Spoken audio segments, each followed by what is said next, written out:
नमस्कार। न्यूज 24 उत्तर प्रदेश उत्तराखंड में आपका स्वागत है। आपके साथ मैं हूं मानस श्रीवास्तव।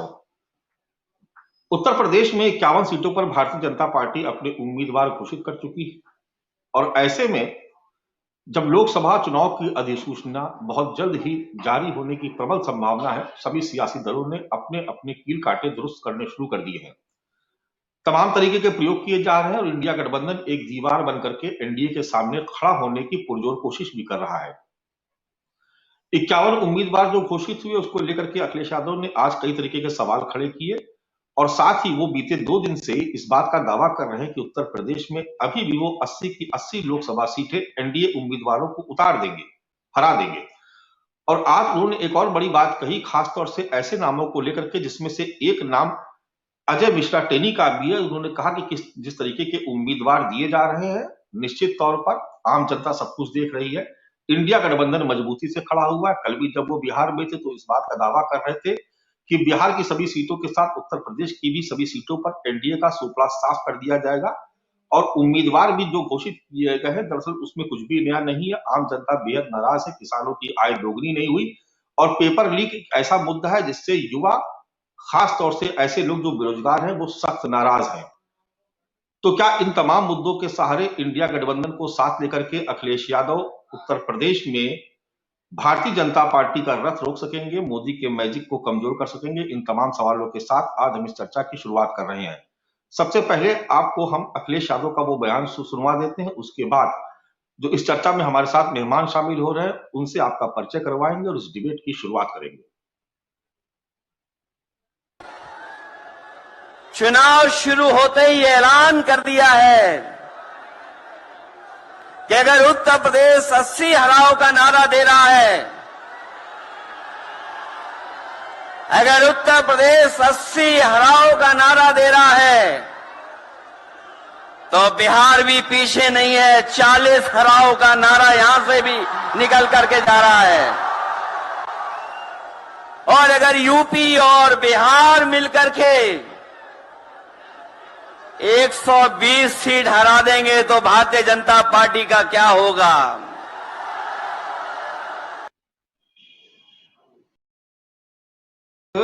एनडीए है जो कह रही है कि इस बार 400 पार, यानी आंकड़ा 400 पार के भी आगे चला जाएगा और भारतीय जनता पार्टी खुद अपनी तरफ से 350 से ज्यादा सीटें जीत करके आएगी।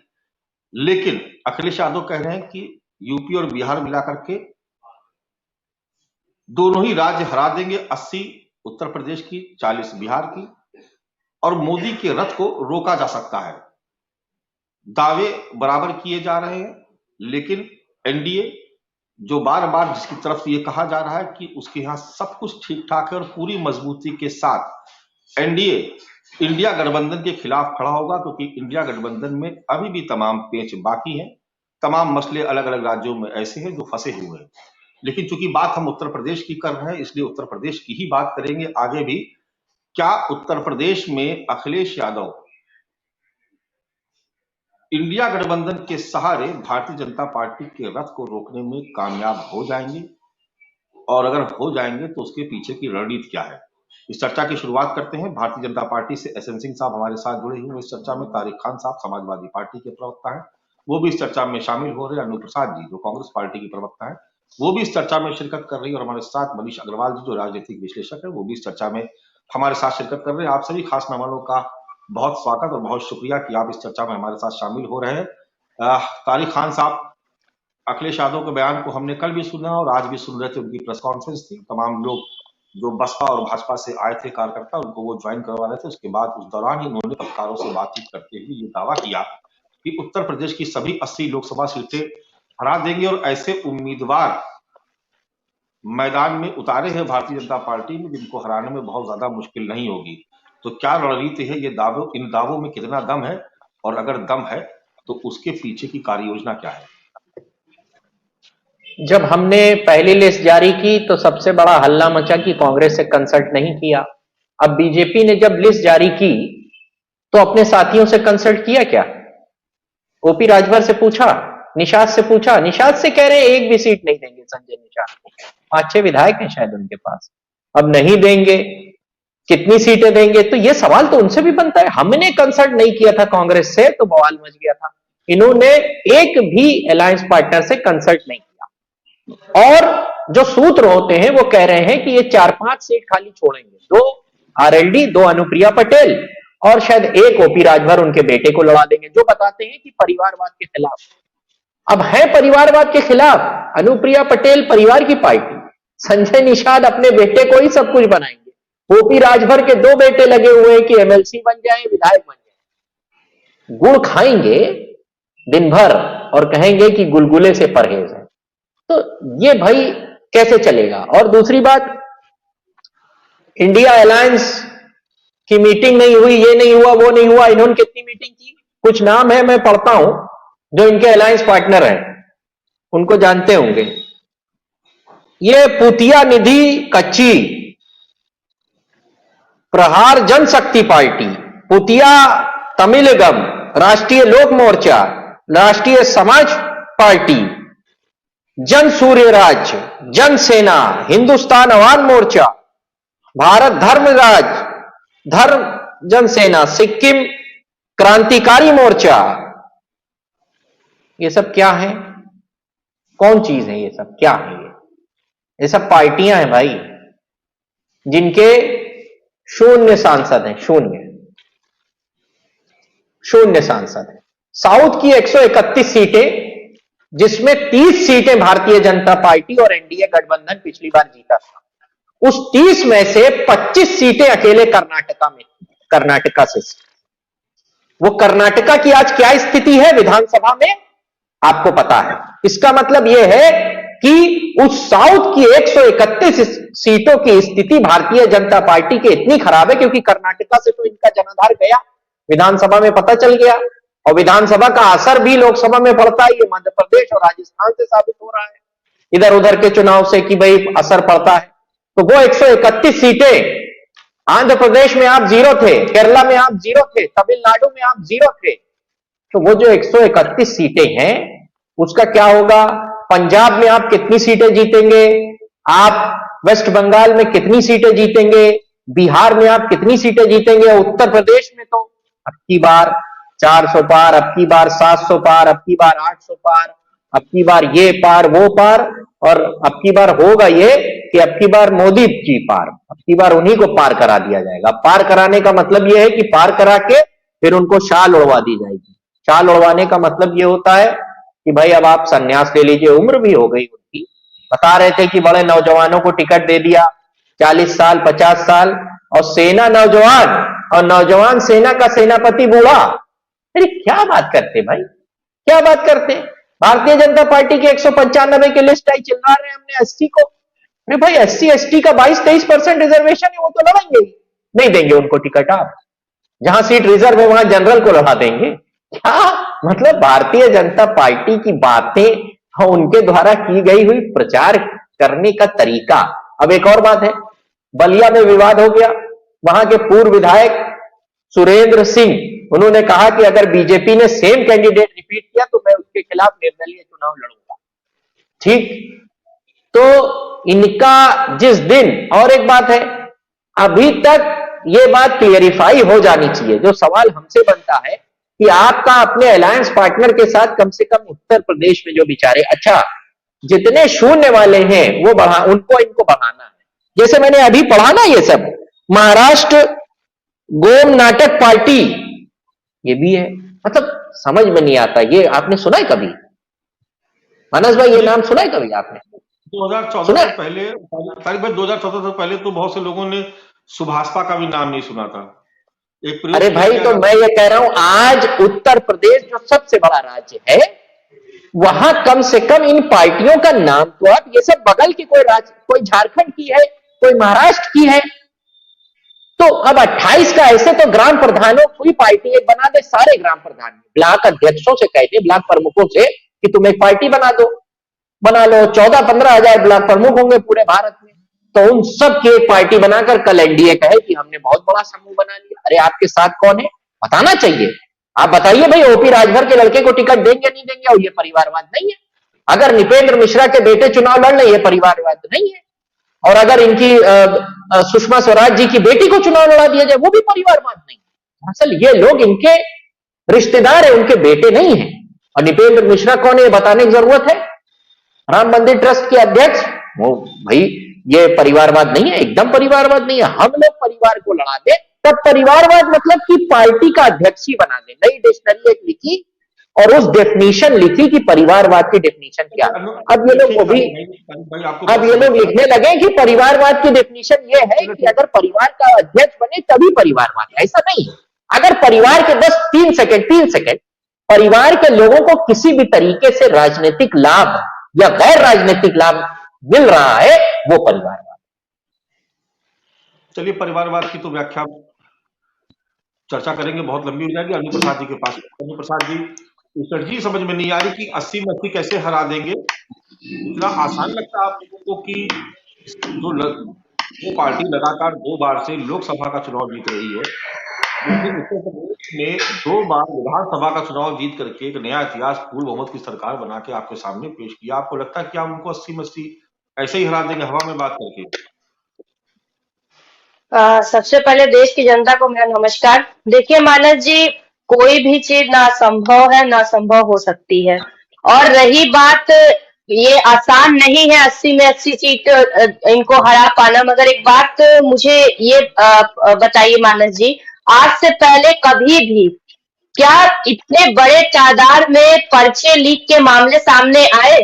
अगर पहले आते भी थे तो वो एकाध ऐसे मामले होते थे जिसपे तुरंत कार्यवाही करके उसे फिर सख्ती से उसे प्रस्तुत किया जाता था कि ताकि इस तरीके के मामले ना आ पाए।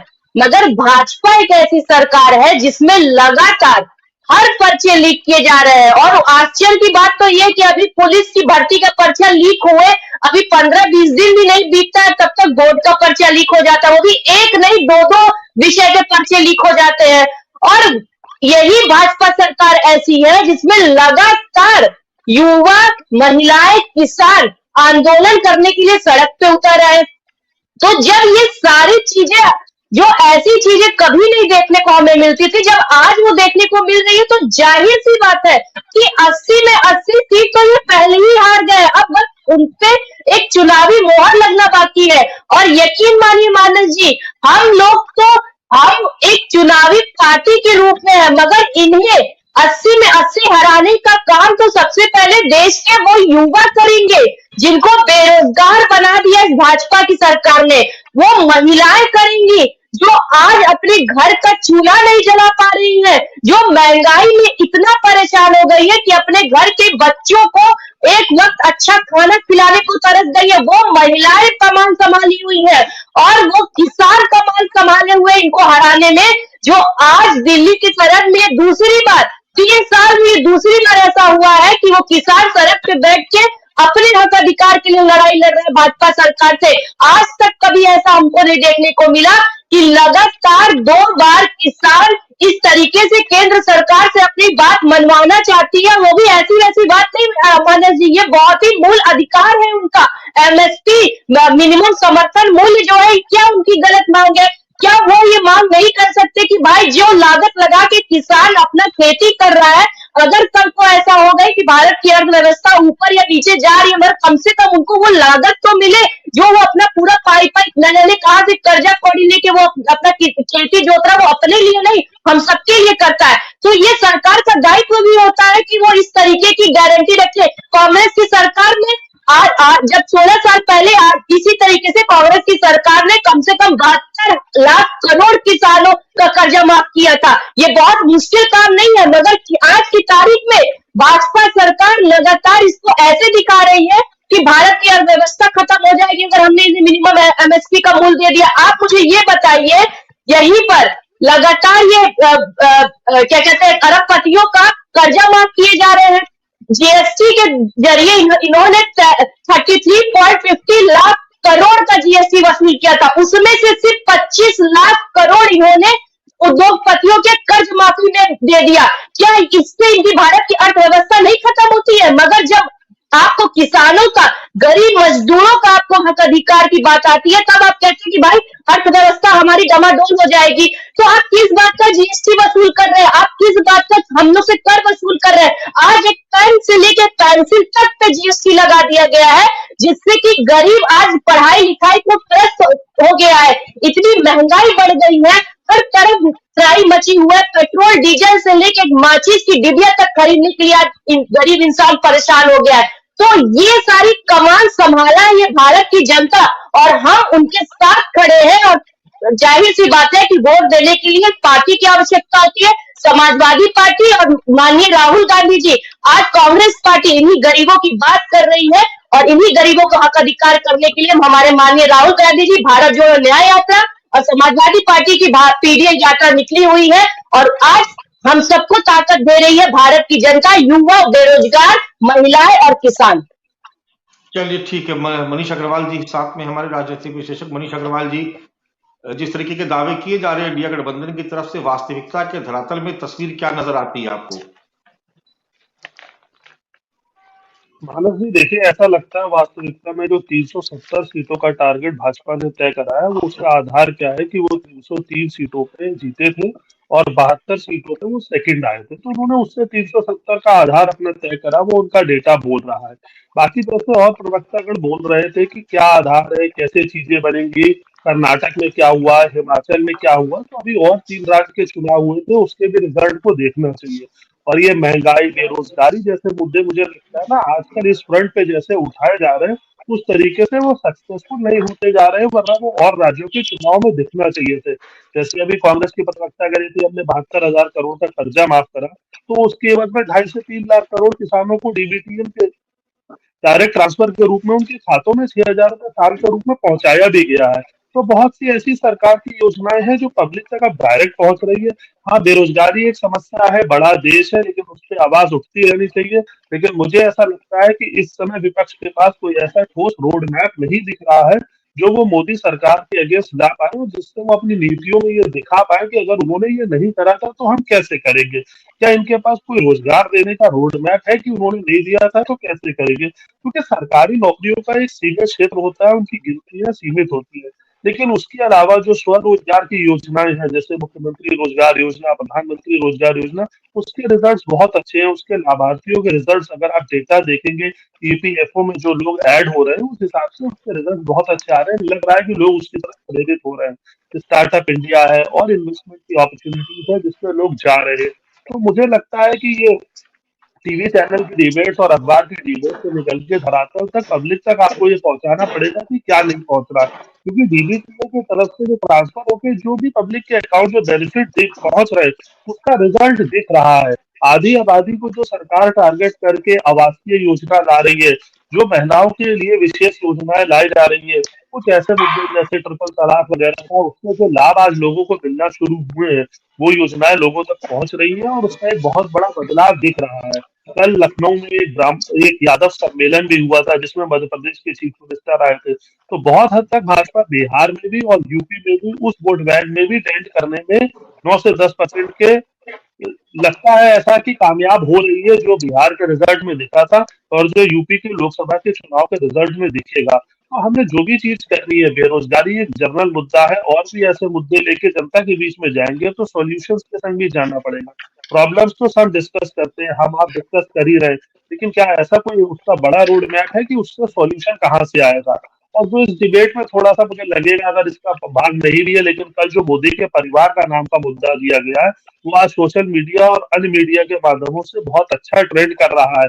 जैसे एक बार चौकीदार चोरे वाला मुद्दा आया था, मुझे लगता है इस चुनावों में मोदी का परिवार भी एक बहुत बड़ा मुद्दा उभर के आएगा, जैसा कि कल पटना की रैली के भाषण में कहा गया। तो विपक्ष को देखना पड़ेगा कि वो इन संवेदनशील मुद्दों को कैसे टच करता है, कैसे वो जनता तक इन मुद्दों को ले जाता है, कैसे जनता को समझा पाता है। क्योंकि प्रधानमंत्री की रीच और कनेक्टिविटी इस समय बहुत अच्छी है। प्रधानमंत्री की ओरिजिनल स्किल्स जो है, उनका जनता के बीच का जुड़ाव जो है, उसका अभी विपक्ष के पास कोई ऐसा कैंडिडेट नहीं लगता जो उनके सामने खड़ा होकर इन चीजों पे अपना विरोध व्यक्त कर सके या अपनी योजना और पॉलिसी को ला सके। जीएसटी वगैरह ऐसा कानून है जो सिर्फ भाजपा नहीं लाई, हर सरकार ये चाहती थी ऐसा कानून लाया जाए और वो भाजपा लाने में सक्षम हुई। आज भी कुछ स्टेट सब्जेक्ट ऐसे हैं जो अभी जीएसटी में इंक्लूडेड नहीं है, क्या कर्नाटका, क्या हिमाचल की सरकार ये चाहेगी कि पेट्रोल और डीजल के दाम और शराब के दाम भी जीएसटी के दायरे में आ जाए? कभी नहीं चाहेगी। जिन राज्यों में विपक्ष का शासन है वो भी जब जीएसटी काउंसिल की मीटिंग में जाते हैं तो इन रिफॉर्म्स के लिए नहीं बोलते, क्योंकि ये स्टेट के राजस्व का स्रोत है। तो जीएसटी एक भारत सरकार का ही विषय नहीं है, हर स्टेट का रिप्रेजेंटेशन है, उन्हें वहां जाके अपनी बातें कहनी चाहिए। क्या हिमाचल में, क्या कर्नाटक में रोजगार के कुछ ऐसे नए अवसर आ रहे हैं सरकारी नौकरियों के अलावा जो पब्लिक तक पहुंच आए? जैसे गुजरात मॉडल का कभी जिक्र होता था, ऐसी कोई रोल मॉडल लेके जनता के बीच में जाना पड़ेगा और ये बताना पड़ेगा कि भाई उन्होंने ऐसा करा है या हम ऐसा कर रहे हैं और आगे हम इसको धरातल पे कैसे उतारेंगे। तो मुझे लगता है अभी इन मुद्दों को और ढूंढना पड़ेगा और अब समय बिल्कुल कम है, सीटों के डिक्लेरेशन तक की बात आ गई है। अगले हफ्ते मुझे लगता है कभी भी चुनाव की घोषणा हो सकती है और अभी कोई ऐसा ठोस मुद्दा रोड मैप मुझे नहीं दिख रहा जो भाजपा के विरोध में अच्छे से खड़ा हो सके। तारिक खान साहब, ऐसा कोई मुद्दा अभी सामने नजर नहीं आया इंडिया गठबंधन की तरफ से जो लोगों को अपील करे और लोग ये सोचने को मजबूर हो जाए कि मोदी से बेहतर इंडिया गठबंधन की तरफ से कोई मुद्दा उठाया गया और जो जनता जिसकी तरफ आकर्षित होकर के आपके पक्ष में हवा बना सके, आपके पक्ष में खड़ी हो सके? ऐसा कौन सा मुद्दा आपको नजर आता है? कौन सा मुद्दा बना पाए आप? उनके पास धारा 370 हटाया, उनके पास मुद्दा है। ऐसा है कि हिंदुस्तान में सबसे ज्यादा एम्प्लॉयमेंट देने वाला डिपार्टमेंट कह लें या विभाग कह लें वो डिफेंस है। 14 लाख लोग डिफेंस में काम करते हैं। उसके बाद नंबर आता है रेलवे का और उसके बाद कुछ प्राइवेट प्लेयर्स हैं जिसमें टाटा बहुत अच्छे लोगों को एम्प्लॉय देता है, एम्प्लॉयमेंट 9-10 लाख लोगों को, और अंबानी, रिलायंस भी 2-2.5 लाख लोगों को एम्प्लॉयमेंट देता है। अडानी कितने लोगों को एम्प्लॉयमेंट देते हैं? 23,000 ओनली। हिंदुस्तान में 50,000 से ज्यादा नहीं लोगों को एम्प्लॉयमेंट दिया होगा। अब मैं ये कह रहा हूं कि इन लोगों को, प्राइवेट प्लेयर्स को छोड़ दीजिए, जो डिफेंस था और रेलवे था, इन्होंने कितनी नौकरी निकाली? 20 लाख पद केंद्र के खाली हैं। आपने अभी तक 9 लाख लगभग सरकारी नौकरियां दी। मैं सरकारी नौकरी की बात करता हूं क्योंकि प्राइवेट नौकरियों का आप आंकड़ा कैसे निकालेंगे? आप तो कह देते हैं कि हमने एम्प्लॉयमेंट रेट घटा दिया, लेकिन कैसे लेबर पार्टिसिपेशन रेट का क्या हाल है, यह देखना ज्यादा जरूरी है, क्योंकि एम्प्लॉयमेंट जनरेशन में या अनएम्प्लॉयमेंट में लेबर पार्टिसिपेशन रेट सबसे ज्यादा इंपॉर्टेंट है और लेबर पार्टिसिपेशन रेट भारत का हद से ज्यादा खराब है कंपैरेटिव टू अदर देश के। तो आपने 1 लाख से कम आपने नौकरियां दी 1 साल में। इससे क्या बेरोजगारी दूर हो जाएगी? नौजवानों को नौकरियां मिल जाएंगी? अगर हम ये बात लेके जा रहे हैं जनता के बीच में कि हम अगर नौकरियां देंगे तो कम से कम इनसे तो ज्यादा देंगे, क्योंकि आपने 10 साल में प्रति वर्ष, केंद्र सरकार की बात कर रहा हूं सिर्फ, क्योंकि स्टेट में तो अलग अलग सरकारें हैं, आपने क्या दिया? अग्निवीर जैसी योजना दी, ओपीएस दिया, ओपीएस को खत्म किया, एनपीएस लेके आए। ओपीएस जिनसे कम से कम 5 करोड़ परिवार जुड़े होंगे, जिनको फायदा मिलता था, वो लेके आए। तो अफेक्टेड लोग तो आई हैं, लेकिन अफेक्टेड लोगों के सामने धर्म की एक चादर खड़ी कर दी गई है। वो चादर हटते टाइम नहीं लगता है। चादर बहुत बार खड़ी करी गई है, इंदिरा गांधी के टाइम में भी चादर खड़ी की थी, लेकिन चादर हटते टाइम नहीं लगता। मैं मानता हूं कि चादर खड़ी की, लेकिन उसको हटने में टाइम नहीं लगेगा। आपने 2-2 हजार रुपए किसान को बांटे, 14 लाख करोड़ अमीरों का माफ किया, अमीरों के लोन माफ किए। क्या किसान के जो केकेसी होती है 2,000, 5,000, 20,000, 50,000, एक ग्राम सभा में हजारों की केकेसी होगी, उनका ट्रैक्टर ट्राली सब घसीट के ले जाया जाता है, उनका लोन नहीं माफ हो सकता था क्या? 1 लाख करोड़ का। जब जीएसटी का कलेक्शन बढ़ गया, रेवेन्यू बढ़ गया, ओवरऑल आपके जो एक्सपोर्ट इंपोर्ट बढ़ गए, इससे आपकी आमदनी भी बढ़ गई, सब कुछ बढ़ गया, उसका बेनिफिट, सरकार एक मैनेजर है और उस मैनेजर का काम है कि डायरेक्ट बेनिफिट जनता तक पहुंचाना। क्या पहुंचाया? 2,000 रुपए वो और 100 रुपए का राशन। तो 3 महीने में 2,000 रुपए, उसको पर मंथ डिवाइड कर लीजिए, और 100 रुपए का राशन, ये बेनिफिट उसको मिला। जबकि करोड़ों रुपए, लाखों रुपए, हजारों रुपए वो जीएसटी के रूप में कभी 12%, कभी 14%, कभी 18% वापस सरकार को देता है कि लो ये पैसा हम तुम्हें दे रहे हैं, ताकि तुम स्ट्रक्चर्ड ऑर्गेनाइज्ड वे में हमको वापस करो। इन्होंने वापस क्या किया? क्या वापस किया? जीएसटी नहीं देते जो लोग टैक्स नहीं पे करते, वो टैक्स नहीं देते क्या? Tax are up to direct tax और इनडायरेक्ट टैक्स, वो भी टैक्स देते हैं, वो भी सरकार की भागीदारी है। हम आपको पैसा दे रहे हैं, हमने पेन खरीदा उसमें 2 रुपया टैक्स दिया, हमने सरकार को पैसा दिया, पेट्रोल खरीदा टैक्स दिया, सरकार को पैसा दिया। रिटर्न कैसे हो रहा है? रिटर्न हो रहा है अग्निवीर लाकर ठेके पे काम करो, रिटर्न हो रहा है एनपीएस लाकर कि पहले गारंटी थी कि 50% अगर मैं 1 लाख तनख्वाह पाता हूं तो 50,000 रुपया मुझे मिलेगा। वो कर्मचारी नहीं है लाखों की तादाद, वही 1 कर्मचारी इज इक्वल टू 5 पीपल, और गांव में तो 10 का परिवार होता है। तो ये मुद्दा नहीं है। अब मुद्दा लेके जाना, जनता को समझाना, हम समझा पाए न समझा पाए वो अलग बात है, जनता समझे ना समझे वो चादर ओढ़े वो अलग की बात है, मगर मुद्दे जिंदा में रहेंगे। तारिक खान, बात तो यही है। अन्नू प्रसाद जी, मुद्दे तो बहुत सारे हैं, लेकिन जनता आपकी बात सुनना और समझना नहीं चाहती, या आप समझा नहीं पा रहे हैं उसको? देखिए मानस जी, ये बात हम अभी कैसे कह सकते हैं कि जनता ये बात समझना समझाना नहीं चाहती। और रही बात, अगर आप पिछले चुनाव के आंकड़ों की भी बात करेंगे तो कहीं ना कहीं जनता ने भाजपा से ज्यादा वोट कांग्रेस को देके ये बताया था कि आज भी कांग्रेस नंबर 1 पार्टी है भारत की, केंद्र की। और दूसरी चीज, आप आने वाले चुनाव का नतीजा नहीं, माना जी मैं ये कह रही हूँ, आने वाले चुनाव का नतीजा आप और अब हम अभी नहीं बता सकते। और जनता, आप सीट पे कैलकुलेट करिए ना, किस सीट पे कितना वोट मिला, ओवरऑल वोट पे क्यों जा रहे हैं आप?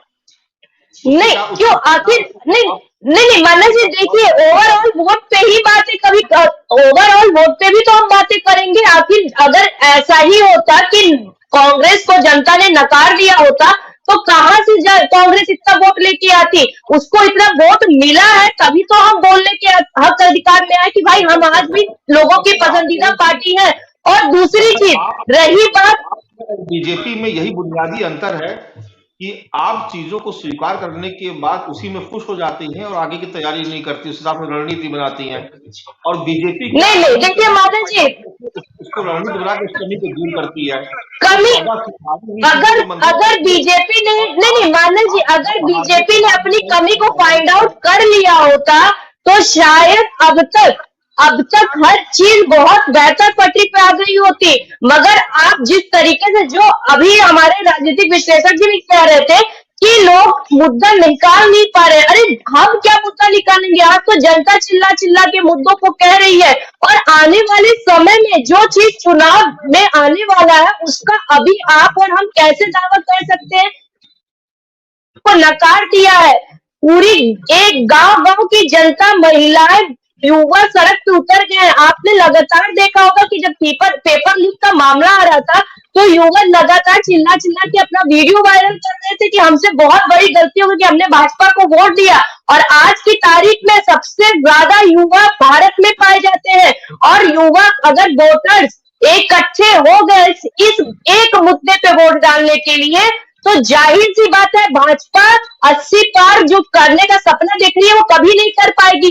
और हमारा जो काम है हम तो वो कर ही रहे हैं। हम उन्हीं बुनियादी मुद्दों पे बात कर रहे हैं, लोगों को समझा रहे हैं। तो आने वाले समय में थोड़ा सा सब्र सबको रखना चाहिए। हम लोग भी आने वाले समय का ही, हम लोग तो अपना जमीनी स्तर पे काम कर ही रहे हैं। नहीं, चलिए बिल्कुल सब्र रखा जाएगा। लेकिन मनीष अग्रवाल जी हमारे साथ, एसएन सिंह साहब भी जुड़ गए। एसएन सिंह साहब आपके पास आता हूं, लेकिन मनीष अग्रवाल जी से एक जवाब ले लेता हूं। मनीष अग्रवाल जी, जो बात कह रहे हैं तारिक खान साहब और अन्नू प्रसाद जी कि जनता के पास बहुत सारे मुद्दे हैं, मैं आप उनसे सवाल पूछ रहा हूं कि आप मुद्दों को समझा नहीं पा रही, वो कह रही जनता मुद्दे समझ रही है। अब मुझे एक बात आप समझाइए कि जब नोटबंदी लागू हुई, लोगों ने कहा कि अब बीजेपी की मट्टी पलित हो जाएगी, चुनाव जीत गए। जीएसटी, नोटबंदी के तुरंत बाद जीएसटी लागू हुआ, लोगों ने कहा कि अब जनता चुनाव हरा देगी, फिर जीत गए। पेट्रोल की कीमतें आसमान छूती रही, लोगों ने कहा अब जनता बहुत थक चुकी है, अब इनको हरा देगी, फिर ये जीत गए। तो लगातार जो मुद्दे हैं, किसानों का आंदोलन हुआ इतना बड़ा, लोगों ने कहा कि देश में माहौल बन गया है और अब यही मुद्दा जो है वो बीजेपी को साफ कर देगा, फिर चुनाव जीत के आ गए। तो मैं समझ नहीं पा रहा हूं कि क्या जनता समझ नहीं रही है या गैर भाजपाई विपक्षी दल के जो नेता हैं वो जनता को समझा नहीं पा रहे हैं कि बीजेपी सरकार आपका अहित कर रही है क्या? मानस जी, आपने बिल्कुल सही इंटरप्रेट करा। इस समय विपक्ष ये चाह रहा है कि जनता अपने आप हताश होकर किसी समय भाजपा से उन्हें जोड़ देना शुरू कर दे। वो उसी पल के इंतजार में है, वो अपने मुद्दे का क्रिएशन नहीं कर रहे हैं। कल आप देखिए, एक लालू प्रसाद के यादव जी के एक बयान से आज भाजपा ने पूरे देश में एक नैरेटिव क्रिएट कर दिया है। ये चीजें आपको करनी पड़ेगी। आज बच्चा अपना टैग बदल रहा है, हैशटैग बदल रहा है, मोदी का परिवार, मोदी का परिवार। तो ये चीजें आपको ये फॉर ग्रांटेड नहीं मानना पड़ेगा कि जनता अपने आप समझ जाएगी, जनता खुद इस पे रिएक्ट करेगी। आप ये देखना, पेपर लीक का मुद्दा, ये तो यूपी का मुद्दा है। आपको देश का चुनाव जीतना है, ये कोई मुद्दा नहीं है। अभी आप देखिएगा, जब उन लोगों पे एक्शन होगा जिन लोगों ने ऐसी घटनाएं करी है, तो उसके क्रेडिट्स भी आते हैं, डिसक्रेडिट्स भी आते हैं। लेकिन हमें अपनी बातें लेके जाना पड़ेगा। अगर टीचर क्लास में ये मान लेगा कि वो 50 बच्चों को पढ़ा रहा है, जो समझ जाएगा वो पास हो जाएगा, जो नहीं समझ जाएगा वो फेल हो जाएगा। तो टीचर को ये एनालिसिस करना पड़ेगा कि जो कमजोर है उसको संग में कैसे जुड़ के उसको भी पास होने वाले के साथ ला के जोड़ू। अगर टीचर भी ये सोच के पढ़ाना शुरू कर देगा ना कि जो पढ़ जाएगा वो पास हो जाएगा, तो एक क्लास में सारे बच्चे टॉपर नहीं होते और सारे बच्चे फेल नहीं होते। ये लोग इसी टाइप की परफॉर्मेंसेस को रिपीट करते रहेंगे, राष्ट्रीय लेवल के मुद्दे उठाते रहेंगे। अग्निवीर योजना, उत्तराखंड से कितने सेनानी जाते हैं? क्या उत्तराखंड के चुनाव में अग्निवीर योजना का इम्पैक्ट दिखा? नहीं दिखा। भाजपा ने इतिहास बदला, दूसरी बार पूर्ण बहुमत से अच्छा बहुमत लेके आई। तो आपको ये एनालिसिस करनी पड़ेगी कि सरकार की कौन सी योजनाएं हैं और उसका क्या इम्पैक्ट आ रहा है। अगर आप देखते हो कि रेलवे नौकरी नहीं प्रोवाइड कर रहा, तो क्या 19 में प्रोवाइड कर रहा था? क्या ये इसी 3 साल का मुद्दा है? नहीं है। इसका मतलब कुछ और ऐसी चीजें हैं जो पेनिट्रेट वहां तक करनी पड़ेंगी। और अगर ये नहीं कर पा रहे हैं तो 24 का चुनाव तो बिल्कुल नजदीक है, 29 का चुनाव तो बहुत ही मुश्किल हो जाएगा, क्योंकि बहुत से ऐसे बदलाव है देश में जो 24 से 29 के बीच में आएंगे। क्या ये इस बात को डिनाई कर सकते हैं कि भारत 5वीं सबसे बड़ी अर्थव्यवस्था बनने की ओर अग्रसर है? तीसरी सबसे बड़ी अर्थव्यवस्था 2027 में बन जाएगा? नहीं डिनाई कर सकते। जिन इंडस्ट्रीज को ये लोग कहते हैं नौकरी प्रोवाइड नहीं कर रहे हैं, जब इनकी सरकारें हैं, जहां जहां इनकी सरकारें, वही इंडस्ट्रीज के लिए रेड कारपेट बिछाया जाता है, उन्हें वेलकम करा जाता है कि आप हमारे प्रदेश में आइए, निवेश करिए। तो आपको एक ऐसा पब्लिक के पास मुद्दा लेके जाना पड़ेगा जिससे वो अपने आप को कनेक्ट करता है। और अगर आप ये सोच के छोड़ दोगे कि वो अपने आप इस चीज को समझ रही है कि भाजपा क्या गलती कर रही है और इसका निर्णय वो चुनाव में करेगी, तो अब ऐसा होता प्रतीत नहीं होता। आज के समय में जनता अच्छा और बुरा सब समझ रही है। वोटर को आपको भगवान के रूप में समझना पड़ेगा और वोटर की समस्याओं को एनालाइज करके उन्हें सॉल्यूशन देना पड़ेगा। मैं बार बार हर चैनल पे यही कहता हूँ कि अगर आपके पास कोई प्रॉब्लम है तो उसका सॉल्यूशन दीजिए।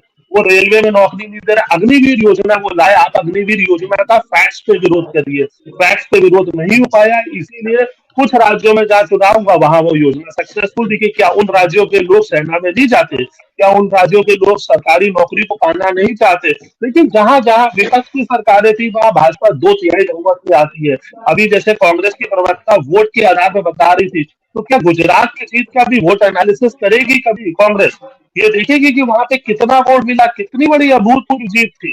तो आपको सिर्फ नंबर्स के फिगर्स पे जाना नहीं पड़ेगा, आपको जमीन पे जाके वो तथ्य ढूंढने पड़ेंगे जो जहां पे मिसिंग है, उन कड़ियों को जोड़ना पड़ेगा। और अब तो मुझे लगता है 24 के लिए बहुत कम समय बचा है, आगे की तैयारी अभी से शुरू कर देनी चाहिए। क्योंकि ये लोग जो 80 पार रोकने की कोशिश कर रहे हैं, इसमें किसी के पास 1 सीट है, किसी के पास 3 सीटें हैं, और जो 80 पार की बात कर रहे हैं उनके पास 64 सीटें हैं।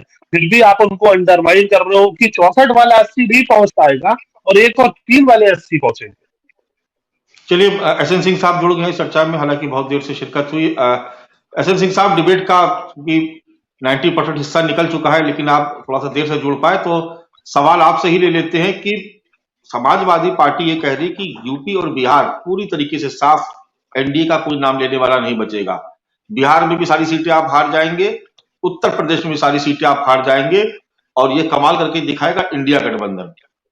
तो कुछ आपको भय लग रहा है, कुछ डर लग रहा है? देखिए मानस जी, समाजवादी पार्टी अगर ये पहली बार बात कर रही है तो हम थोड़ा सा चौकन्ने होते। ये तो हर बार कहते हैं, 2022 में भी कह रहे थे, 17, 14, और मुझे लगता है कि लगभग 24 चुनाव छोटे बड़े हारे हैं और लगातार इस बात को कहते हैं। मानस जी हम बात शुरू करते हैं। देखिए कौन क्या कहा, इससे अच्छा हम अच्छी बात करते हैं। कोई भी व्यक्ति 4 मजबूत स्तंभ आधार बनाता है, उसके बाद वो अपनी दीवार खड़ा करता है या चुनाव लड़ता है। एक मजबूत नेता, एक विश्वसनीय नीति और कार्यकर्ता जमीन पर आपका के कितने हैं और जनता का विश्वास। अब चारों चीजें देखिए, भारतीय जनता पार्टी के पास देश नहीं दुनिया के यशस्वी नरेंद्र मोदी जी प्रधानमंत्री के रूप में, नेतृत्वकर्ता के रूप में उपलब्ध है। दूसरा देखिए जनता का विश्वास, बार बार जनता का विश्वास उस उजाला पे, उस उज्ज्वला पे, किसान सम्मान निधि पे, गरीब के कल्याणों पे, सुशासन पे बार बार जनता अपना मत दे रही है। अभी 5 राज्यों के चुनाव परिणाम है, आपकी सारे आवाज मुझे इको हो रहे, फिर भी मैं लेकिन जनता विश्वास भारतीय जनता पार्टी पर दिखा रही है, एक विश्वास होता है। तीसरा कार्यकर्ता, देश नहीं दुनिया की सबसे मजबूत कार्यकर्ता बेस अगर कोई पार्टी है तो भारतीय जनता पार्टी है। चौथा विश्वास की बात होती है कि आप विश्वास किस पर करते हैं और किस पर नहीं करते हैं। देखिए जब तक जनता ने कांग्रेस पे विश्वास किया, कांग्रेस को भारत के ही लोग वोट किए, लेकिन जब वही कांग्रेस तुष्टीकरण का कार्य करने लगी, देश के संसाधनों पे का अधिकार बताने लगे, सिखों की हत्याएं करा के उस पे जो है राजनीति करने लगी, तो मुझे लगता है कि देश की जनता धीरे धीरे उनका साथ छोड़ दिए कि भाई आप तो केवल जब कहते हैं कि मैं एक विशेष धर्म का ख्याल रखता हूं तो बाकी सभी धर्मों को छोड़ देते हैं। और मोदी जी कहते हैं नहीं हम सबका साथ सबके विकास की बात करते हैं, कहते नहीं है करके दिखाते। मानस जी इससे भी एक कदम आगे बढ़िए। हमारे मित्रों ने कहा रोजगार की बात चर्चा करनी चाहिए। 5 राज्यों का चुनाव शुरू हुआ, राजस्थान से जैसे चुनाव शुरू हुआ, आपके न्यूज 24 के रिपोर्टर ने पूछा, लेकिन वहां जवाब में डेंगू मलेरिया शुरू हो गया, हिंदू धर्म को गाली देना शुरू हो गया, भगवान राम को गाली देने की बात होने लगी, राम जन्मभूमि का विरोध होने लगा। तो जनता ने सोचा अरे कैसी पार्टियां भाई, केंद्र में भी इनकी सरकारें रही, राज्यों में भी हमारे बहुत सारे मित्रों की सरकारें रही हैं। 700 दंगे से कौन सा रोजगार मिलता है? उत्तर प्रदेश में 700 दंगे, मेरठ में दिन दहाड़े 2 बजे लड़कियां उठा लेना, कानपुर के दंगे का, मुजफ्फरनगर के दंगे का, बुलंदशहर के दंगे का, बदायूं के दंगे का कारण ही यही था, अराजकतावाद, अपहरणवाद, जातिवाद और दुष्कर्म।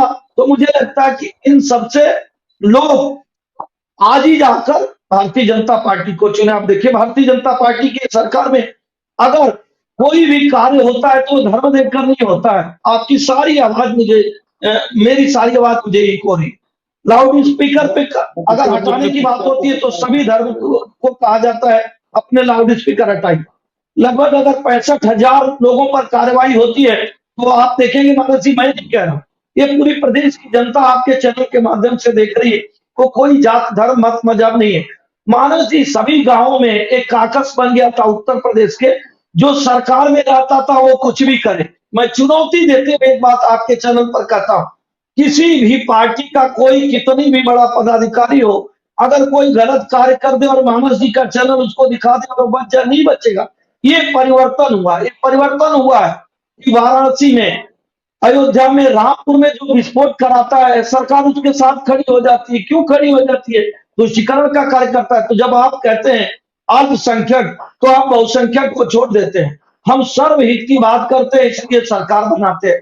अब इससे भी आगे बढ़िए, अब ये लोकसभा का चुनाव हो रहा है उत्तर प्रदेश में, हमारे मित्र समाजवादी पार्टी के यहाँ बैठे हैं, जरूर कुछ अच्छी बातें कहें। निश्चित तौर पर 4-4 बार आपकी सरकारें नहीं, एक बार मिलजुल कर रही, 3 बार आपकी सरकार है। लेकिन प्रदेश की जनता ने देखा कि 2 बार आपने समर्थन किया उस कांग्रेस का, लेकिन आपने किसानों के लिए कुछ नहीं मांगा, उत्तर प्रदेश की खुशहाली के लिए कुछ नहीं मांगा, आपने तुष्टीकरण का कार्य किया। और कांग्रेस की सरकार भी मानसी देश में लंबे समय तक रही। निश्चित तौर पर जब तक वो कार्य करते रहे, देश और प्रदेश की जनता उनको अपनाती रही।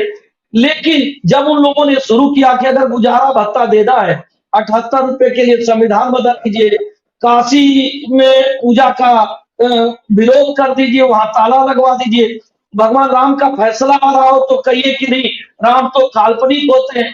तो जब आप ऐसे कार्यों को करेंगे, 26/11 की घटना होगी, AR अंतुले साधु आपके मंत्री हैं, वो सार्वजनिक बयान देते हैं कि हिंदू आतंकवादी पकड़ा गया, कसा, पूरी दुनिया देख रही है पाकिस्तान का।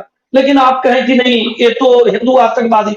जब ये माना जाने लगा कि सोनिया जी आतंकवादियों के लिए रोती हैं और ये सार्वजनिक कहा जाए, तो सब लोग ये देखकर उनका विचार बदल गया। और रही भारतीय जनता पार्टी के विकास के कार्यों को, देखिए अगर विकास नहीं होता, रैपिड रेल नहीं बनता, डिफेंस कॉरिडोर नहीं बनता, अमूल की फैक्ट्री नहीं लगती, खाद के कारखाने लगते, तो मुझे नहीं लगता कि पुनः 2022 में उत्तर प्रदेश में भारतीय जनता पार्टी का मूल्यांकन करके जनता उनको चुनती। और गाली देने से अगर इन लोगों की सरकारें बनती हो, तो मैं तो बड़ी भी नम्रता से कहूंगा कि ये कार्य आपको पहले कर लेना चाहिए, अगर नहीं गाली देने का कार्य। और गाली नहीं देने से जनता के बीच में जनता का विश्वास, तो आप जाके जनता का विश्वास जीतिए मानस जी। मैं तो पूछूंगा, इस समय कर्नाटक विधानसभा के बाहर पाकिस्तान जिंदाबाद के नारे लग जाते हैं, भारत तेरे टुकड़े होंगे इंशाल्लाह इंशाल्लाह, वहां पे राहुल जी फोटो खिंचवा लेते हैं। ये सारा कार्य क्यों करते हैं? इससे भी 4 कदम आगे बढ़िए। एक चीज कहूंगा, महिलाओं पे कहीं भी किसी भी तरह का अपराध हो रहा है, निंदनीय है, होना चाहिए। भारतीय जनता पार्टी उसको संसद में भी चर्चा करती है, लेकिन संदेश खाली में जब महिलाओं पर अत्याचार होता है, कांग्रेस की कोई टिप्पणी दिखा दीजिए। जब आपके रिपोर्टर इंटरव्यू में कांग्रेस के राष्ट्रीय अध्यक्ष से पूछते हैं, तो कहते हैं उस पर चर्चा मत करिए, वो तो होता रहता है, कौन का सार्वजनिक तौर पे कहे, आप रिकॉर्ड कहें, आप कैसी बात करते हैं? तो देश की जनता ने देखा कि अगर 90% काम भारतीय जनता पार्टी ने काम किया, 370 समाप्त करने का कार्य किया, महिला सशक्तिकरण का कार्य किया, 3 तलाक पर कानून ले आने का कार्य किया, भव्य राम मंदिर बनाने का कार्य किया, बुनियादी ढांचे में विकास किया, 4 करोड़ आवास दिया, 12 करोड़ घरों में जल नल योजना दिया, बॉर्डर पे बड़े बड़े सड़कों का निर्माण किया, तो बाकी सारा कार्य उज्ज्वला दिया, उजाला दिया, किसान सम्मान दिया, 5 लाख रुपए गरीबों को दवा कराने के लिए, ऐसा सारा कार्यक्रम भारतीय जनता पार्टी मोदी जी के नेतृत्व में करती है, तो क्यों नहीं उसको चुनेंगे? और मैं कह रहा हूं, धर्मांतर पे कोई बात होगी वो भारतीय जनता पार्टी बोलेगी, धर्म पे कोई बात होगी तो भारतीय जनता, आप क्यों नहीं बोलेंगे भाई? कुंभ पे कोई बात होगी भारतीय जनता पार्टी। तो मानस जी, अगर सूर्य भी हमारे, चंद्रमा भी हमारे, विकास भी हमारे, उत्तर प्रदेश की सारी जनता हमारी, तो जीत भी हमारी।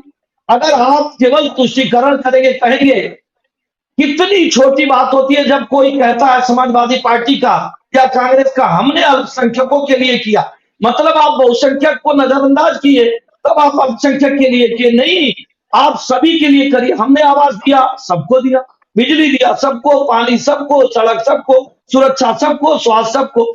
ऐसे कार्यों को करके न्यूज 24 के लोग दिखाए, एक लाभार्थी वर्ग तैयार किया गया मोदी जी के नेतृत्व में। आप देखिए, अभी चर्चा ये इतनी अच्छी करते हैं, लेकिन लालू जी का बयान देख लीजिए, भैया आप चर्चा महंगाई पर करिए, बेरोजगारी पर करिए, तो जनता से हम बात करेंगे, आपसे भी संवाद करेंगे। लेकिन आप चर्चा करते हैं परिवार, मोदी जी का परिवार। आप ये जानिए, भगवान राम जब धर्म की स्थापना के लिए निकलते हैं, तो संपूर्ण जनमानस उनका परिवार था, भालू बानर भी उनके परिवार थे, वृक्ष भी उनके परिवार थे, प्रकृति भी उनका परिवार था। आज आदरणीय प्रधानमंत्री जी के लिए संपूर्ण भारत परिवार है, संपूर्ण भारत के लिए वो परिवार है, ऐसा मानकर चलिए। बात कहाँ क्या करना है, पूछा जाए कि भाई कांग्रेस के लोग क्यों कहते हैं कि ये डेंगू है, हिंदू धर्म, मलेरिया है, दूसरे धर्म को कह दीजिए, नहीं कहेंगे तो ये क्या माना जाएगा? तुष्टीकरण माना जाए। और राजस्थान में आप देखे होंगे, एक आदमी का गला कटता है, हमारे अभी मुस्लिम मित्र यहाँ बैठे हैं, एक भी ट्वीट दिखा दे निंदा की, वो नहीं करेंगे। केरल में 2 आरएसएस कार्यकर्ताओं की हत्या हुई, कोई नहीं बोला। कश्मीर में 2 बिहार के मजदूरों की हत्या होती है, कोई नहीं बोलेगा। इतना तुष्टीकरण, काहे को तुष्टीकरण? पहले इन सब सारी चीजों को बुलाई। मैं तो कहूंगा, जब धर्म का विकास होने लगता है तो इनको तकलीफ होती है। मानस जी, पूरी दुनिया में सभी धर्मों का सम्मान करता हूं और चुनौती देकर कहता हूं, सर झुकाकर कहता हूं, इस दुनिया में बहुत सारे ऐसे धार्मिक जगह हैं जिसने उस देश की अर्थव्यवस्था को बढ़ा दिया। वो मक्का ले लीजिए, कहीं और भी जगह को ले लीजिए। अगर भारत में धार्मिक विकास होता है तो दिक्कत होने लगती है कि काशी का कॉरिडोर बन गया। अरे काशी में किस धर्म के लोग अपना धंधा नहीं करते? अयोध्या में किस धर्म के लोग अपना धंधा नहीं करते? उसकी गाड़ी है, होटल है, भोजन है, पानी है। लेकिन अगर हम धर्म का भी विकास कर रहे हैं, अगर हम सामाजिक विकास कर रहे हैं, राष्ट्रीय विकास कर रहे हैं, तभी तो देश की अर्थव्यवस्था बढ़ती। नहीं, अरे भैया, तो आपका क्या जवाब तो ले लीजिए। तारिक खान साहब नहीं, कंक्लूड करिएगा तारिक खान साहब, क्योंकि समय खत्म हो चुका है। कंक्लूड करिएगा शायद बहुत शॉर्ट में। देखिए, शायद मैं 30 सेकंड में अपनी बात कह दूं। ठीक है, एसएन सिंह नाम ने लंबा चौड़ा भाषण दिया और जिसमें तथ्य जीरो थे, फैक्ट जीरो थे। वो आपको भाषण और लगता है, फैक्ट में आपको फर्क। क्यों लगेगा? नहीं, मैंने आपके आपको बीच क्यों में मेरा तथ्य लगेगा? मानस भाई, लेकिन मैं चुप। भाषा देखिए ना, मैंने तो आपको कुछ कहा नहीं, लेकिन व्यक्तिगत टिप्पणी करना, जब मानस भाई देखिए, प्रधानमंत्री जी को आप लोग करेंगे तो मेरा हम भी अधिकार करेंगे। है, 30 आपसे सेकंड उन्होंने कहा आपने कि मुझसे अपनी बात दिया। पूछिए। देखिए, ये आप इसका शुरू नाटक करें देखिए एसएन मानस सिंह भाई। बिना तथ्य का मानस भाई, मैं चुप भाई हो गया, अखिलेश ये जी का गलत क्या बात है। तथ्य है? जो आदमी कांग्रेस 30 को सेकंड कहता आप है कि वो बोलिए ना, मंदबुद्धि का है, आप बोलिए। वो उनको अखिलेश अखिलेश कहते हैं, वो कहते हैं कांग्रेस तो जीरो है। एक आदमी कहता है कांग्रेस को वोट ही मत करिए, क्या तथ्य है? मतलब इसको तथ्य, आप अपनी बात कही, हम नहीं बोलेंगे, लेकिन आप आएंगे नहीं। एसएन आप सिंह अपनी ने बात कुछ नहीं कहा, अखिलेश जी ने ठीक कहा। तारिक खान साहब अब बोलिए। मानस भाई समय देंगे। देखिए मानस भाई, हाँ। इनका लंबा चौड़ा भाषण और इन्होंने तमाम आरोप लगाए, मैं बीच में कूद सकता था, लेकिन मेरी आदत नहीं है ऐसे कूदी मारने की। इसलिए सामने वाले की जो स्ट्रक्चर्ड आपकी स्पीच तैयार की थी, मैं कूदी मार लेता तो स्पीच बेकार हो जाती है आपकी। अब सुन लीजिए आप बात। देखिए, तमाम बातें इन्होंने कही फैक्ट नहीं थे। मैं फिर कहूंगा, फैक्ट मतलब आंकड़े। तमाम इनके प्रवक्ता आंकड़े याद किए, ये भी याद करना। खैर, फिर भी मैं ये कह रहा हूं कि प्रधानमंत्री की एक बात जो बड़ी अजीब है, अगर हिंदुस्तान के 2 टाइप के स्टेट हैं क्या हिंदुस्तान में, या तो एक ही टाइप के मेरा स्टेट। आंकड़ा क्या गलत आपकी है? एक सेकंड का समर्थन आपने किया कि नहीं किया?